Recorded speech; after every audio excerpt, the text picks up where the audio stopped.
the stories would come out. So apparently, according to other journalists, we found out that there were a lot of porcupines probably told to the royals and even to Harry when they met her, and in order to cover up. Many people doubt Meghan has long been a mother, following her attendance at Northwestern University, and the couple got married after having a child when Meghan was almost 20. So all of these lies started coming out, but we didn't know that she had told the royal family so many porcupines. Given her appearance, Noelle does share some similarities with Jo and Meghan, and she's even more like Meghan. So it makes sense. Oh my God, I've got to keep everybody away because if they start talking, the lies come out. Classic. Let's be real for a second. If royal hypocrisy was an Olympic event, Meghan Markle wouldn't just be on the podium. She'd have more gold hanging around her neck than Michael Phelps at the peak of his career. It's a bold claim, I know, but every time we hear another lecture on authenticity or finding your truth from the Montecito mansion, you can practically hear the collective click of the world checking their Wi-Fi. It's like, did she really just say that? Or did the audio glitch? But here's the thing, there's a plot twist brewing that even the most expensive PR teams in London and LA didn't see coming. What we said, everything I said in the beginning was favorable, nobody printed that. And when I said nothing, they created stories, and it was really just... Samantha Markle, Meghan's half-sister and longtime thorn in her side, just dropped a massive hint. And it's not just another "my sister is mean" tweet. This is something that makes the carefully filtered, Pinterest-perfect life Meghan's been selling look like a deleted scene from a royal edition of Keeping Up with the Kardashians. But there were so many of them. And why? It would have been so easy to be honest about who she is. For the last few years, the narrative has been modern Cinderella, the girl who married the prince, survived the vultures of the British press, and rose above it all to live this pristine activist life. It's a cute story, it really is. Except the Markle truth bomb that just went off hits harder than any tabloid headline we've seen yet. She's reinvented herself so many times throughout the last 44 years. We're talking whispers of a secret 30-year-old daughter. We're talking DNA questions that nobody, and I mean nobody, at the palace wants to touch with a 10-foot pole. Now, full disclaimer here, we aren't saying there's hard proof, not yet, but when Samantha speaks, it's rarely by accident. This wasn't a rant, it was a detonation. When your own blood starts talking about buried stories and cleaned up pasts, it stops being shade, it becomes a warning. And if Meghan thought her silence was a shield, she's about to realize that sometimes silence is just the loudest confession you can make. I wrote to the state of California birth records office. I wrote to them and I said, I don't have documentation. All I have is this data. They conducted a search with finding if a Rachel Meghan Markle had given birth in the state of California, if she has any other children. You'll be surprised to see what they gave me. They can't find the child, Lilibet Diana Mountbatten Windsor, but they did tell me that a Miss Rachel Meghan Markle gave birth to a child in 1997. They can't disclose the details because those were sealed. And look at the date these documents were sealed. To understand why people are suddenly losing their minds over this, we have to go back, way back. Not to the wedding, but to a random moment in 2019 that almost everyone missed. She was a caddy for all of my celebrities. I had Joe Montana. Anybody that's here was at my tournament in 2008. Picture this. Actress Paula Trickey is doing an interview. It's casual, low stakes. She was one of the Jill and Odo girls that were caddies that I pawned them off as caddies to the highest bidders. She was so loved. I'm laughing because I'm like, good for her. I mean, she met the prince. She made a great life for herself. Good for her. And then, out of nowhere, she drops a nuke. She says, almost like she's talking about the weather. Oh, Meghan, she'd already been married and she already had a child. Everything you're not supposed to be. Multi-ethnic, and she's been married. She already has a kid from someone. The interviewer didn't even flinch. The internet, at the time, barely yawned. Why? Because in 2019, the Meghan PR machine was running at 110%. They were working harder than the Buckingham Palace tea staff during a coronation. Anything that didn't fit the Hollywood princess mold was swept under the rug faster than you can say Megxit. Paula didn't provide a birth certificate. She didn't name names.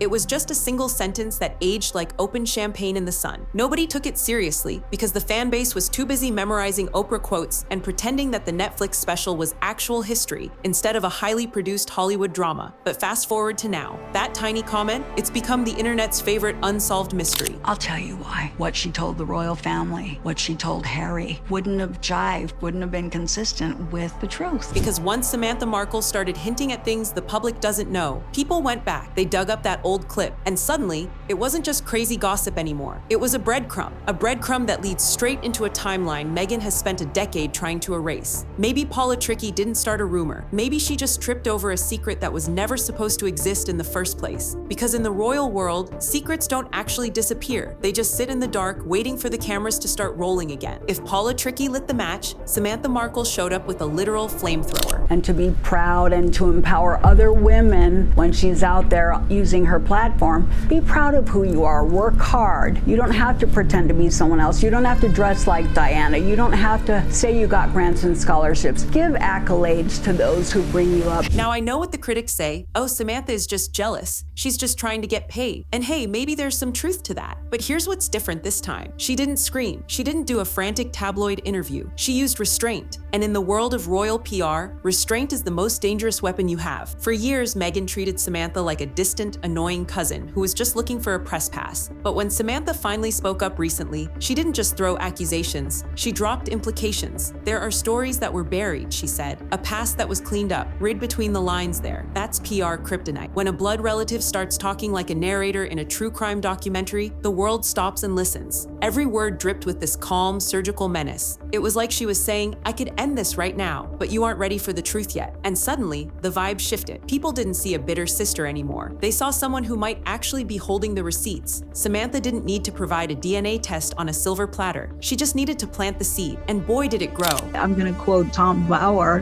by saying, he said, look, we all laughed at Samantha and she was right, and everything she said has come true. And within hours, the internet was dissecting old interviews, frame by frame. YouTubers were analyzing body language from 2004. Hashtags were being born in the middle of the night. She never said what was buried. She just confirmed the shovel existed, and that was more than enough to start the fire. When the internet smells blood in the water, it doesn't just swim, it builds a 500-foot conspiracy yacht and invites everyone on board. That is exactly what happened the moment Samantha's buried past comment went viral. Suddenly, you had amateur detectives, people who probably should have been doing their actual jobs, connecting dots that Meghan thought she'd deleted years ago. A theory started to take shape. At first, it sounded wild. No way, right? But then it started looking disturbingly consistent. The theory that somewhere out there, a woman in her late 20s, someone who was born right as Meghan's career was just starting to flicker to life, shares her DNA. Again, no documents, no photos, just a list of missing years. If this lady, Rachel Meghan Markle, gave birth in 1997, why is she sealing these documents now? We know that she had her marriage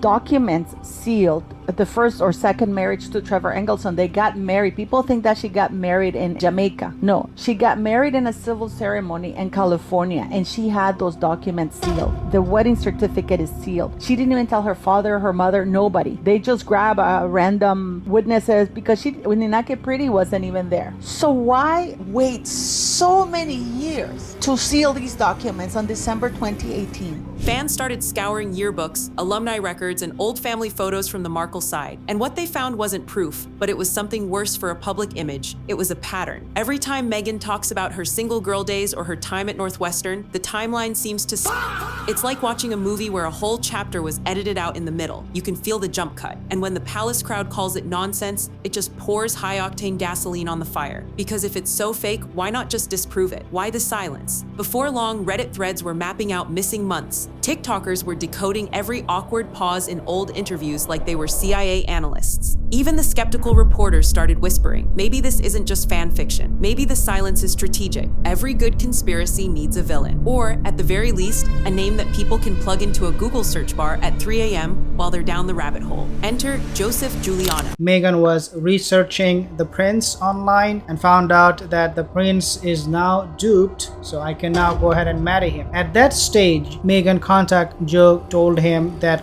look, if you open your mouth, I'm gonna sue you. For a while, Joe was the internet's favorite missing puzzle piece. He was the ghost groom, the guy who supposedly married Meghan before the first marriage we all know about. People were convinced he was the father of this mystery child. The forums went into a full-on meltdown. People were posting photos of random blonde guys from the early 2000s, claiming it was him. YouTube thumbnails were screaming "secret marriage exposed" in all caps. It was a digital fever dream. But here's the problem with the Joe Giuliano story. There is more evidence that Bigfoot has a LinkedIn profile than there is proof Joe and Meghan ever tied the knot. No marriage license, No verified wedding photos. Not a single actual friend from that era has come forward to say, yeah, I was at the ceremony. As the frenzy grew, the cracks became impossible to ignore. The timelines didn't match up. The wedding details were full of holes. Even the most hardcore rumor mongers had to back off. Not because they liked Meghan, but because the story just didn't have legs. But that's where it gets interesting. If the Giuliano lead was a dead end, who planted it? Because the timing was a bit too perfect. It felt like a distraction, a smokescreen designed to keep people looking at the wrong man so they wouldn't look at the actual family tree. A lot of people are saying, oh, this is from her first boyfriend that was,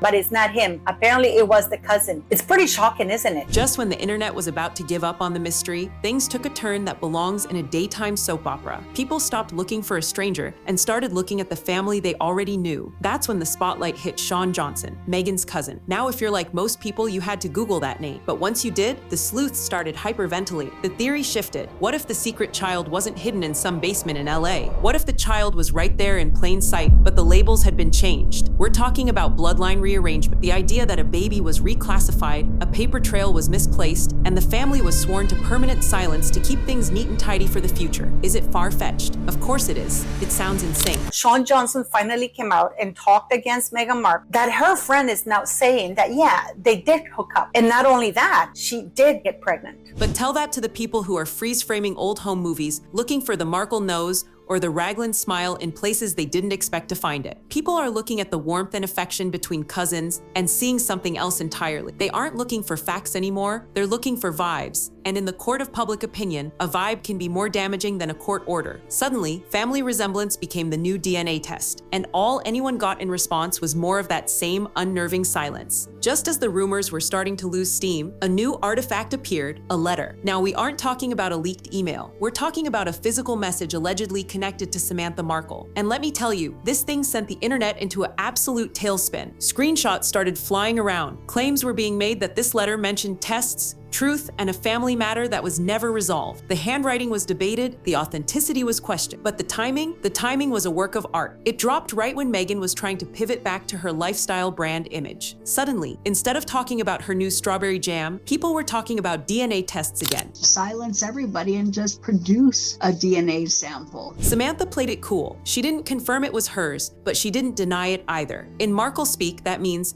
I've said exactly what I needed to say. Now, let's watch the panic. It was the perfect storm. One sister holding silence like a loaded gun, the other acting like she's above it all while her team presumably breaks into a cold sweat behind the scenes. Conspiracy theorists were convinced this letter was the smoking gun that pointed to a private revelation scrubbed from the public record. Was it real? Who knows? But in this game, perception is the only thing that matters. And right now, the perception is that the Markle family tree has some very deep, very tangled roots. You'd think after all this time, the world would get bored. One thing is curious. He does mention that she looked pregnant in the article, but he says that's me standing with her, but he doesn't deny it. Her cousin in this article did not flat out deny and say that she wasn't pregnant with my child. He just says she looked pregnant and that's me standing with her. People were saying all kinds of crazy things. Why can't you just deny it? Most scandals have the shelf life of a carton of milk. One week you're the main character, the next week you're who, but not this. This rumor has the survival instincts of a cockroach. Every time it gets buried, someone somewhere digs it back up. Why? It's because Meghan built her entire brand on control. Everything is curated, every smile is practiced, every spontaneous moment feels like it was blocked by a director. And when you build a brand that is that perfect, that polished, people naturally want to see the crack in the porcelain. They want to find the thing that wasn't scripted. Samantha knows this. She uses it like a scalpel. She doesn't need to drop a bombshell every day. She just needs to nudge the algorithm. One cryptic tweet, one no-comment interview, and the digital kingdom catches fire all over again. And let's be honest, the media loves it. Outlets pretend to be shocked by the rumors while they rake in the clicks. Fans defend her to the death, which just creates more engagement. Haters and the royal PR machine just keeps spinning until they're dizzy. The DNA secret might stay buried forever. It might not even exist. But the mystery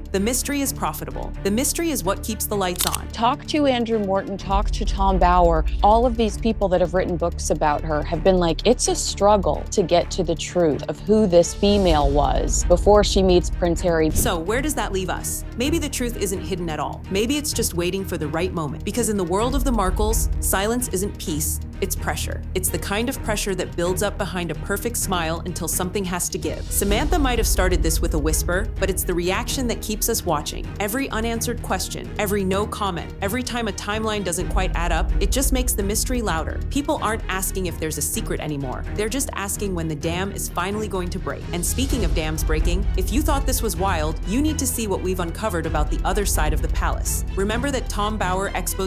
Well, we just found out how Meghan's team reacted the second those pages hit the printer. Let's just say the calm and collected image didn't survive the first chapter. The panic behind those polished curtains, it's deeper than you think. And we're covering all of it in our next video. You don't want to miss it, because when the secrets start leaking, you don't look away, you dig deeper. This is Star Spotlight. We don't just follow the stars, we bring the receipts. Don't forget to hit that subscribe button and ring the bell. Stay curious, stay skeptical, and we'll see you in the next one.